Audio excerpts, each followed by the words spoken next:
Bonjour, je m'appelle Mohamedou Lamine Sano, je suis ingénieur en logistique, je suis le président de l'association des experts en logistique du Sénégal. Aujourd'hui, nous allons faire un petit cours sur la gestion de stock.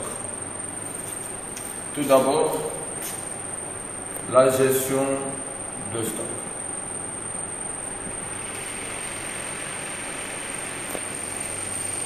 Quand on définit la gestion de stock, la clarification des concepts, gestion c'est planifier, organiser, diriger et contrôler. Et le stock c'est une quantité de réserve destinée à la consommation ou à la production. Donc ceci résume quoi? Que gérer un stock c'est le fait de planifier, d'organiser et de contrôler les quantités de réserve destinées à la production ou à la consommation. Maintenant nous allons voir tout d'abord la définition de certains concepts logistiques, comme quand on parle de gestion de stock, on doit d'abord parler de ce que l'on appelle le stock minimum. Le stock minimum. Quand on définit le stock minimum, c'est une quantité de réserve en dessous de laquelle on est en rupture de stock. Donc quand on est en dessous du stock minimum, la demande n'est pas satisfaite, on est en rupture de stock. À côté du stock minimum, on peut définir le stock de sécurité. Quand on définit le stock de sécurité, c'est une quantité en plus du stock minimum qui permet d'éviter les ruptures de stock en cas de retard de livraison. Donc ce qu'il faut comprendre, le stock minimum n'est pas le stock de sécurité. Le stock de sécurité, c'est une quantité qu'on ajoute du stock minimum pour, en cas de retard de livraison, on complète à partir de cette quantité pour éviter la rupture de stock. À côté de cela aussi, il y a le stock de roulement. Le stock de roulement, c'est la quantité de réserve qui permet de gérer, qui permet d'approvisionner la production. C'est-à-dire que c'est une quantité qui permet d'exécuter la production. On l'appelle le stock de roulement. Aussi, on peut noter aussi, il y a le stock maximum. On définit le stock maximum comme étant la quantité de réserve au-dessus de laquelle on est en surstockage. Donc, voici quelques concepts de la gestion de stock. Maintenant, quand on définit la politique de gestion de stock, on peut dire qu'il existe trois politiques de gestion de stock. Nous avons la gestion calendaire de stock, la gestion calendaire. Nous avons la gestion par point de commande, la gestion par point de commande, et nous avons la gestion relâche. Quand on définit la gestion calendaire de stock, c'est une gestion où le réapprovisionnement est périodique. Là, on parle de gestion calendaire. On parle de gestion par point de commande quand le réapprovisionnement se fait par commande.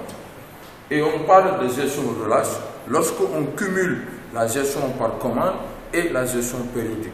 Exemple de gestion relâche, c'est-à-dire je fais quoi? Je commande pour une année et chaque mois on fait de l'approvisionnement. Ça, on l'appelle la gestion relâche. Maintenant, ce qu'il faut comprendre, la gestion calendaire dépend de la période d'approvisionnement, alors que la gestion par point de commande dépend du niveau de point de commande. Et la gestion relâche, c'est le fait de cumuler la périodicité à la commande.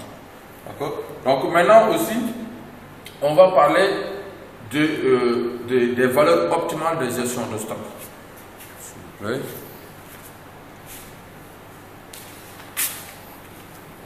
On va essayer de définir les valeurs de gestion optimale.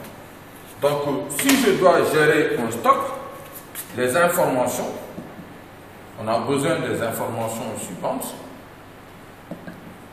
Donc, il y a le prix d'achat du bien, il y a le taux de possession. Le taux de possession, c'est juste, on peut l'assimiler au coût d'entreposage. Parce que ce qu'il faut comprendre, il y a différents types de coûts, n'est-ce pas? Nous avons le coût de stockage, n'est-ce pas? CS. Il y a le coût d'entreposage,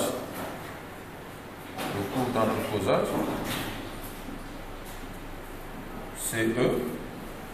il y a le coût de lancement de la commande, le coût de lancement, CL, n'est-ce pas? Il y a le coût de rupture,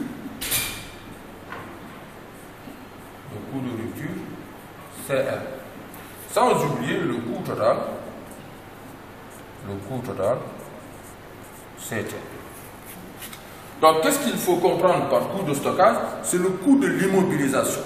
Ce coût de l'immobilisation est égal au prix d'achat, n'est-ce pas, multiplié par le taux de possession, multiplié par le stock moyen. Le stock moyen, c'est Q sur 2. C'est la quantité divisée par 2. Maintenant, le coût d'entreposage, c'est l'ensemble des frais qui permettent de gérer le stock. Par exemple, comme coût d'entreposage, on peut citer le coût de la location comme coût d'entreposage. On peut citer l'électricité, la facture d'électricité, n'est-ce pas? On peut citer l'assurance, n'est-ce pas? On peut citer la sécurité. Tout ça, ce sont des coûts d'entreposage.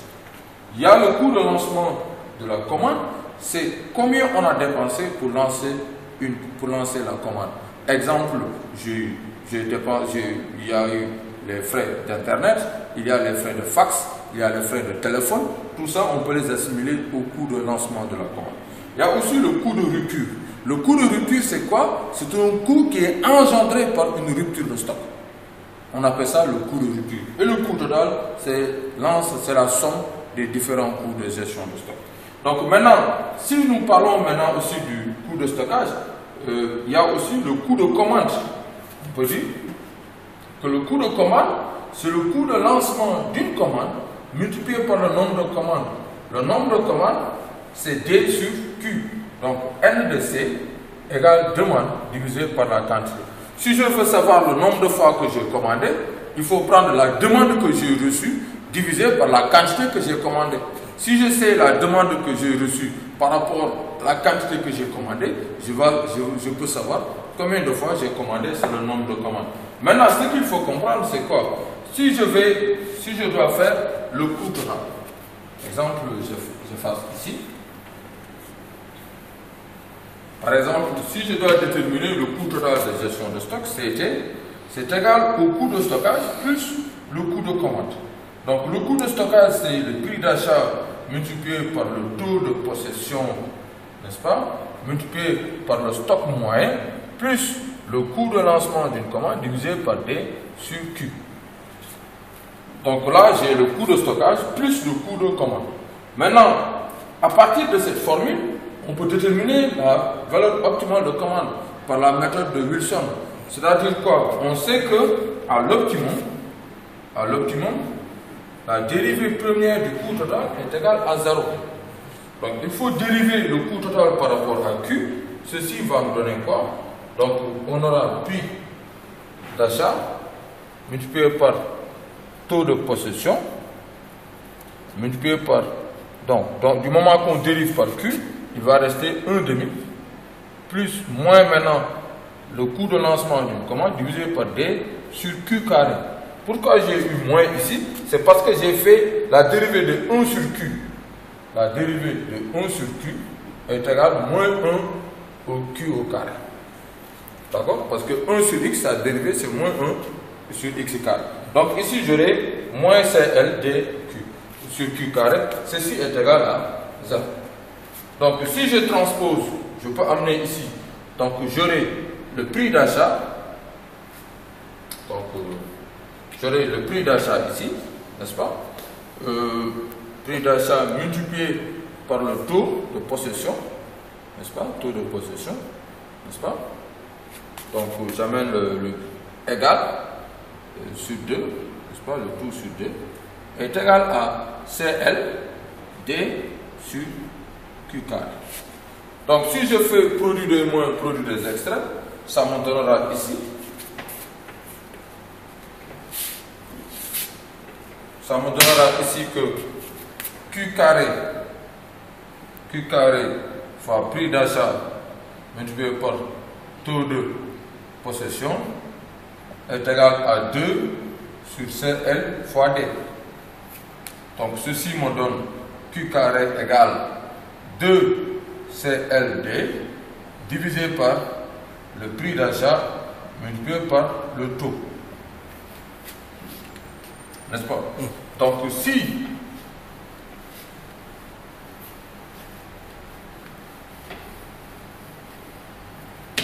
par exemple j'ai Q carré égale ça, donc ça veut dire que Q égale plus ou moins racine carrée de 2 fois CLD, prix d'achat multiplié par le taux de possession. Donc, du moment qu'on sait qu'une quantité ne peut pas être négative, on ne peut pas commander une quantité négative, donc on serait obligé d'enlever le moins. Donc, on aura juste que Q égale racine carrée de 2 fois CLD sur prix d'achat multiplié par taux. Donc, ça, c'est ce que l'on appelle la méthode de Wilson. D'accord? Maintenant, à partir de cela, on peut déterminer, ça c'est la période économique à commander. Période économique à commander. La période économique à commander. N'est-ce pas? Maintenant, si nous voulons déterminer la quantité, non, c'est la quantité économique à commander. C'est la quantité économique à commander. Excusez-moi, c'est la quantité économique à commander. Maintenant, si nous voulons déterminer la période économique à commander, la période économique, n'est-ce pas? On va prendre que T est égal à Q divisé par D. Donc, ceci, c'est égal à la quantité divisée par la période économique à commander. Donc, cette période va nous dire, par exemple, chaque 2 mois, on commandera une quantité égale à Q, etc. D'accord? Donc ça, c'est la méthode de Wilson. Maintenant, ce qu'il faut comprendre, cette méthode, ça c'est la méthode, mais on peut faire ça graphiquement. Parce que nous allons avoir quoi? Si nous voulons déterminer la période, la quantité économique à commander par la méthode graphique, on a toujours notre formule que CL, CT, le coût total, c'est CS plus le coût de commande. D'accord? Si on détermine le tableau, ici on aura la quantité, ici on aura le coût de stockage, ici le coût de commande, ici le coût total. D'accord? Donc nous aurons un tableau comme ça, n'est-ce pas? Donc ça c'est le tableau qu'on peut avoir. Après avoir fait ce tableau, on peut tracer la courbe. Maintenant, si nous traçons la courbe, donc on aura une courbe de cette allure. Ici, c'est CS, CC et CT. Ici, on a Q. N'est-ce pas?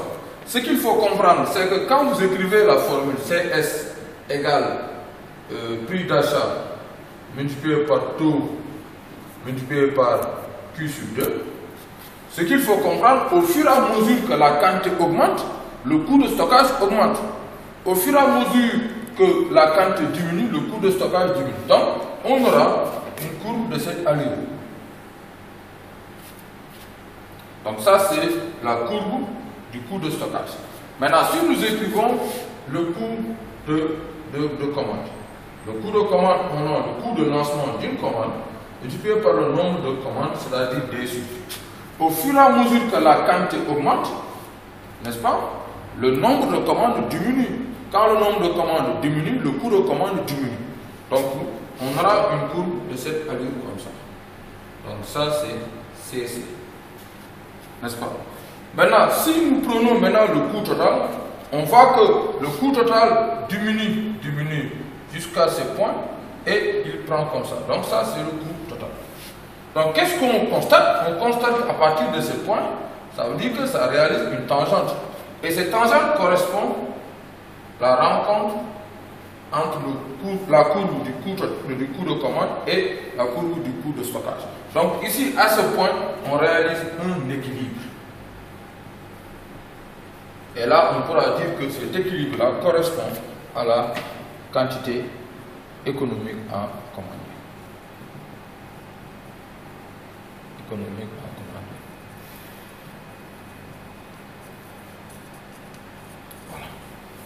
Donc, à cet équilibre-là, c'est la quantité économique en commande.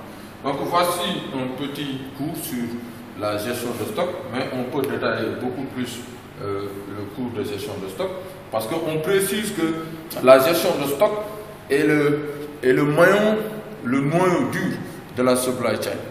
Parce que pourquoi le stock est important? Parce qu'il touche trois grandes fonctions de l'entreprise.